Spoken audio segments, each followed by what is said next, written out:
how does that affect the eventual sound?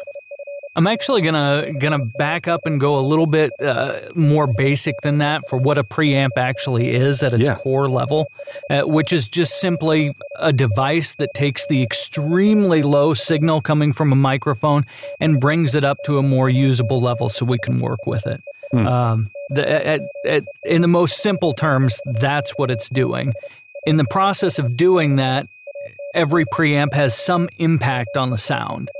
And I'm gonna bounce around a little bit here because there's this constant debate over which is more important, the microphone or the preamp, and a lot of people will say the preamp is more important. The reason where that line of thinking comes from is if you have half a dozen microphones and you get one really good preamp, you have improved all of those microphones. Right. Whereas if you buy one more microphone, you're just going to add one more sound. So that's where the line of thinking, where people have gotten this idea that the preamp is more important. I would say the opposite is true with voiceover, that the mic is the most important component, followed by the preamp, because it's all about the character, and generally you're not going to have a zillion sources that you're going to have to try and mic. You're going to have one voice that you're going to be working with. Anyhow, into your question, the dance that they do, there's a lot that goes into it, but different preamps have different voicings, just like different mics have different voicings. And they're not always obvious. Some are, like the Neve 1073. It's got a certain sound to it. You know that whatever you plug into it is going to take on that Neve sound, but most of them are much more subtle than that. And some preamps have a lot of color, a lot of character to them. Some are ultra transparent, and there's a whole wide range in between. And it's a matter of largely just finding what you like. Even the cheapest preamps now are pretty good. If you go in and buy a $100 interface, a $100 Steinberg interface, the preamps in that are not bad. No, not bad at all, actually. I recommend the Steinberg a lot. I think to me, the preamps are better than the Focusrite, for instance, in this comparably priced model. I agree. You can get really nice preamps that'll work just fine on voice alone, for sure.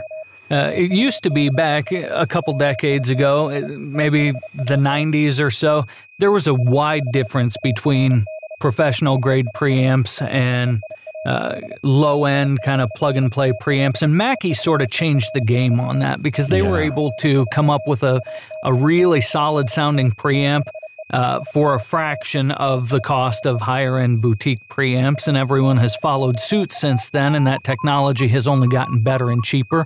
I do still think there's reason to spend more on a preamp if you're at that level in your career and that level with your gear. There are still things you can get out of higher-end boutique preamps, but the differences are a lot more subtle than they used to be, and it's a lot less of a necessity because it used to be about noise, and at this point, pretty much they're all pretty quiet. Right.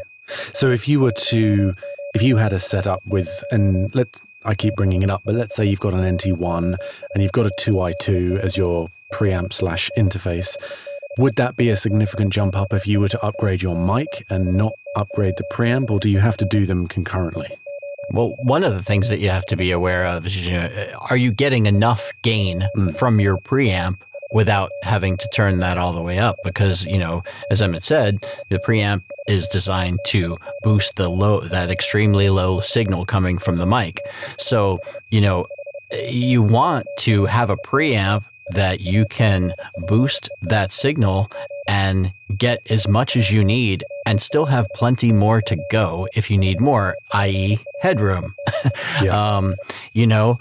So if you're having to turn your preamp all the way up, which is where honestly most of the noise comes from, is because that's like if you were to equate it with plumbing of any sort, it would be like the pump, that's pumping that signal or that water through your plumbing system, and that's the part that makes noise.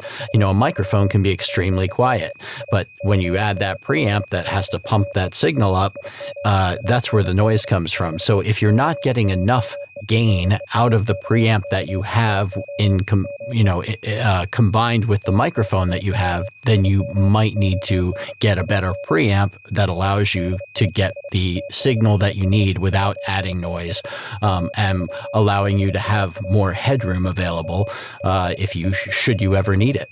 Right, great. So I'd like to just get on to a little bit of sort of maintenance, day-to-day kind of stuff. So how do you maintain your microphone day-to-day so that it has a nice long life, and how long should your microphone last?